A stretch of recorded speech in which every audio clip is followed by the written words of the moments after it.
বলছে তোমাকে? ফিডার খাই আর আমি বলছি না। বুঝি না, আর একবার বলো। দিদা বলছে ফিডার খাই আমিও বলছি না। কেন না বলছো? হ্যাঁ বলো। দিদাই তোমাকে ফিডার খেতে বলছে আর তুমি না বলেছো?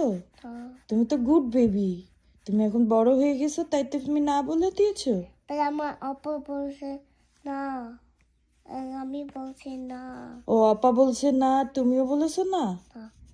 ও আর দিদাই বলছে খেতে। ও তো তোমাকে তো গ্লাসে খেতে হবে, তুমি এখন বড় হয়ে গিয়েছো, এখন তো গ্লাসে দুধু খেতে হবে। দুধু না খেলে তো লম্বা হওয়া যাবে না। তুমি টল হতে চাও না? টল হতে দেয়। তাহলে তো গ্লাসে দুধু খেতে হবে। তুমি খাবে? ইয়েস। ওকে, ঠিক আছে।